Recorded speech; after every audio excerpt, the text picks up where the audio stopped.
She held her sister's hand as she took her last breath, whispering that everything would be okay. She meant it, because she already knew exactly how this would end.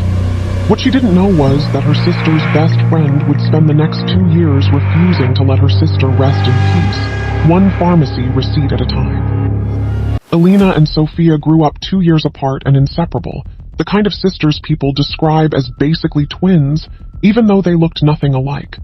When Alina met David, charming, ambitious, the kind of man who remembered everyone's name after meeting them once, Sophia was the first person she called.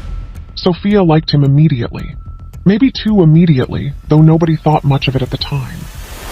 David and Alina married within a year. Sophia stood beside her sister at the altar, smiling in every photo. What the photos don't show is a conversation that happened 3 weeks earlier in a parking lot between Sophia and David. A conversation where he told her he made a mistake, that he should have waited, that things between them weren't finished just because he'd put a ring on someone else's hand. For the next year, David and Sophia carried on an affair so careful, so deliberate, that even people who spent time with all three of them never noticed a thing. They met at hotels 2 towns over. They used a shared email draft folder instead of texts, so nothing would ever be sent, only written and read. Sophia told herself it would end. David told her the same thing every time, right before it started again. Then Alina got sick. Not suddenly, slowly, mysteriously, the kind of illness that doctors struggled to name. Fatigue that wouldn't lift. Nausea that came and went with no pattern anyone could identify. She lost weight. She lost color. Friends assumed stress. Family assumed a virus that wouldn't quit. David was, by every outward account, the attentive husband driving her to appointments, managing her medications, telling anyone who asked that he'd do anything to see her well again. Nobody thought to ask who was filling her prescriptions. Alina died on a Tuesday morning at home with David beside her, and Sophia holding her hand, the same handhold that opened this story, the one that felt like comfort and was actually a countdown. The official cause was heart failure brought on by an undiagnosed condition, tragic, but not suspicious. Not at first. The funeral was enormous. Sophia delivered the eulogy, her voice breaking at exactly the right moments, describing her sister as the best friend she'd ever had. People wept. People said it was the most beautiful, most devastating eulogy they'd ever heard. 6 months later, David and Sophia were engaged. That's the part that finally made people start talking. A grieving widower and his late wife's sister, moving on that fast, felt wrong to almost everyone who'd loved Alina.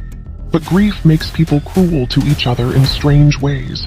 And for a while, the whispers were dismissed as small-town gossip, the kind of thing people say about any second marriage that happens too soon. It was Alina's oldest friend, a woman named Priya, who couldn't let it go. She'd been the one Alina called near the end, in a voice too tired to explain much, just a single line that stuck with Priya for months afterward. "Something's wrong with my medication, but David says the doctor changed the dose." Priya hadn't thought much of it at the time. People say strange things when they're sick and scared. But after the engagement announcement, that sentence wouldn't leave her alone. Priya requested Alina's pharmacy records, something she was legally entitled to do as the named executor of Alina's small estate. What she found didn't match what David had told the family. The prescription had been refilled at nearly double the frequency it should have been, authorized through an online portal login that belonged, according to the pharmacy's records, not to Alina's doctor's office, but to an account registered under Sophia's name. Priya took what she found to a detective she'd gone to high school with, not officially reopening a case, just asking someone with the right access to look a little closer. That informal favor turned into an exhumation request, then a toxicology reanalysis that hadn't been part of the original investigation, because the original investigation had never suspected anything to look for. The new tests found trace levels of a medication interaction consistent with a deliberate, sustained overdose. Not the kind of mistake that happens once, but the kind that happens slowly, over months, disguised as worsening illness. Someone had been altering Alina's medication for the better part of a year. Detectives pulled the online pharmacy portal's login history. It showed access from a device registered to Sophia, dozens of logins, spread out over almost a year, each one timed to just before a refill was due. When they searched Sophia's old phone, recovered from a drawer she hadn't cleared out since replacing it, they found the shared email draft folder. Never sent, never deleted. An entire hidden relationship written out in messages that were never meant to be read by anyone but the two people writing them. Under questioning, David initially claimed no knowledge of the medication changes, insisting he trusted Sophia completely to help manage his wife's care while he worked long hours. But investigators found something he hadn't accounted for, a life insurance policy on Alina that had been quietly increased 8 months before her death, authorized with a signature that a forensic document examiner later determined did not match Alina's handwriting. Both were arrested within the same week, and here is where the story stops being a simple case of an affair that turned deadly and becomes something stranger. Because when detectives separated Sophia and David for questioning, expecting the familiar pattern, each blaming the other, the story collapsing under its own weight, that's not what happened. Sophia refused to speak at all without a lawyer present. David, cooperative to a fault, gave a full statement blaming Sophia entirely for the medication changes, insisting he'd only signed the insurance paperwork because she told him it was a routine update. But when forensic accountants traced the insurance policy's beneficiary structure, they found something David hadn't mentioned. The policy wasn't set to pay out to him at all. It was structured, quietly and irrevocably, to pay out to Sophia, a detail David claimed he'd never noticed, on a document he'd signed himself.